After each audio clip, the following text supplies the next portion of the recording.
அதிமுக முக்கிய நிர்வாகிகள் மற்றும் வியூக வகுப்பாளர்களுடன் இன்று இபிஎஸ் முக்கிய ஆலோசனையில் ஈடுபடுகிறார். இது தொடர்பான விவரங்களோடு இணைகிறார் நம்முடைய செய்தியாளர் லதா. லதா, முழு விவரங்கள். வணக்கம்.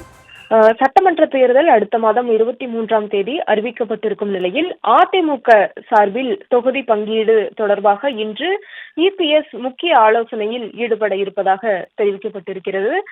முக்கியமாக அதிமுக முக்கிய நிர்வாகிகள் மற்றும் வியூக வகுப்பாளர்களுடன் சென்னை பசுமைவழி சாலையில் உள்ள இல்லத்தில் இபிஎஸ் இன்று முக்கிய ஆலோசனையை மேற்கொள்ள இருக்கிறார்.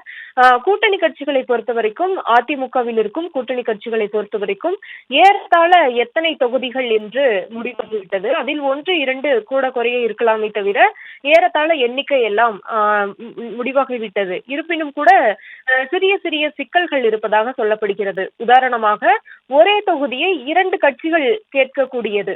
அந்த வகையில அந்தியூர், சங்ககிரி போன்ற தொகுதிகளை பாமகவும் கேட்கிறது. அதே சமயம் அதிமுகவும் அந்த தொகுதியில போட்டியிட விரும்புவதாக சொல்லப்படுகிறது. மேலும் சோளிங்கர் தொகுதியில் அமமுக போட்டியிட விரும்புகிறது. அதே போல பாமகவும் அந்த தொகுதியை கேட்கிறது.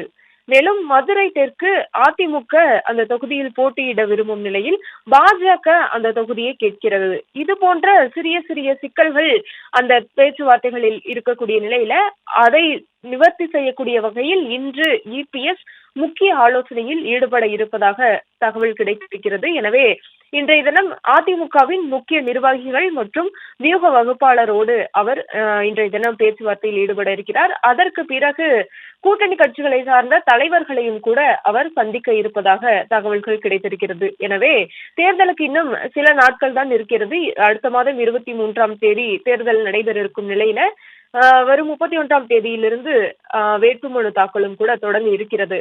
அதற்கு முன்னதாகவே இந்த பேச்சுவார்த்தைகள் எல்லாம் நடைபெற்று வேட்பாளர்கள் பட்டியலையும் அவர்கள் வெளியிட இருப்பதாக, அந்த 30ஆம் தேதிக்குள் வேட்பாளர்கள் பட்டியலையும் வெளியிடக்கூடிய வகையில அந்த பேச்சுவார்த்தை பணிகள் எல்லாம் நிறைவு பெறும் என்ற தகவல் கிடைத்திருக்கிறது.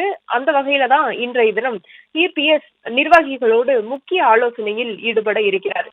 எனவே ஏற்கனவே எத்தனை தொகுதிகள், எந்தெந்த தொகுதிகள் என்பதெல்லாம் ஏறத்தாழ நிறைவடைந்து விட்டது பேச்சுவார்த்தைகளில். இருப்பினும் கூட சிறிய சிறிய சிக்கல்கள் இருக்கக்கூடிய நிலையில அதனையும் நிவர்த்தி செய்யக்கூடிய வகையில இன்றைய தினம் இபிஎஸ் முக்கிய ஆலோசனையில் ஈடுபட இருக்கிறார்.